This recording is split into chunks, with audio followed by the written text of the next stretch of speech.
Môn sydd yma. A rydym wedi clywed fod hi'n ben-blwydd sbesial iawn i rywun blwyddyn yma. Cliw i chi. Coch, gwyn a gwyrdd? Ia, Mr Urdd. Mae nhw'n cael pen-blwydd sbesial iawn. A fysach chi'n hoffi dathlu gyda fi? Dewch i ni wneud anadlu sbesial i ddathlu ben-blwydd Mr Urdd blwyddyn yma. Reit ta, da ni angen cychwyn yn croesi'n coesa a cefn syth.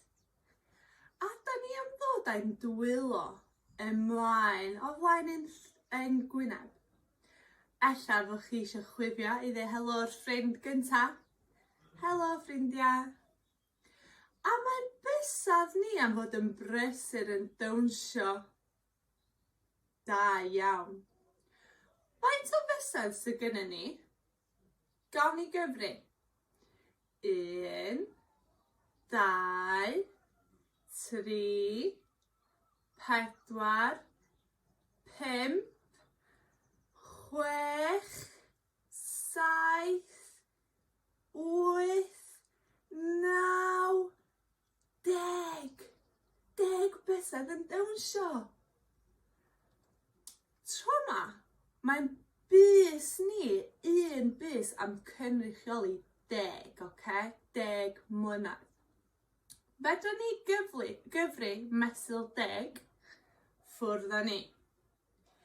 10, 20, 30, 40, 50,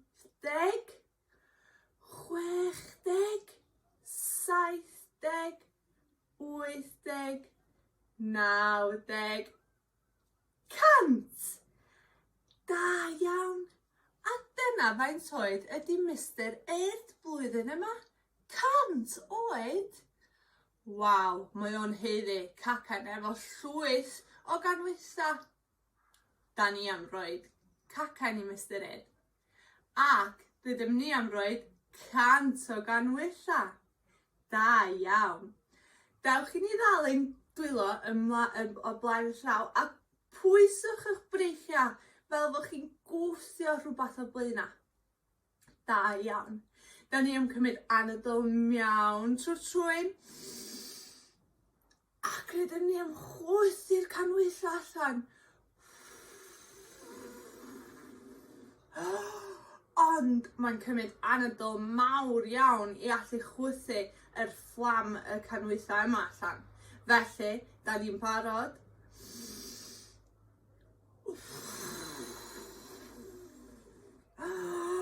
Anadl arall i fewn. Da iawn.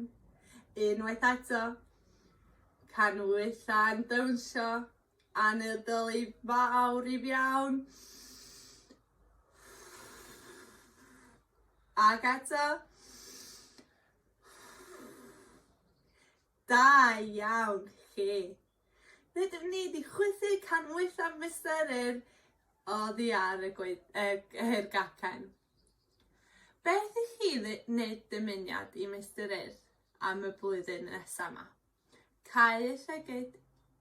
Efallai fod chi'n dod ar dwylo o blaen ar llygyd. Ac anadlu fewn yn esmwyd wrth anadlu allan trwy'r ceg. Beth ydy dymuniad chi i Mr Urdd blwyddyn yma?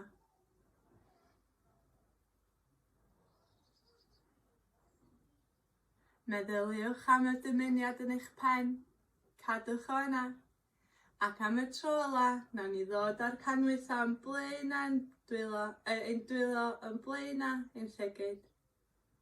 Cymryd anadl mawr i fewn, a chwythu'r canhwyllau allan. Da iawn chi. Gobeithio nathon chi mwynhau yr anadlu cacen yna ar gyfer Mr Urdd. Pen-blwydd hapus Mr Urdd, a mwynhewch y flwyddyn yma.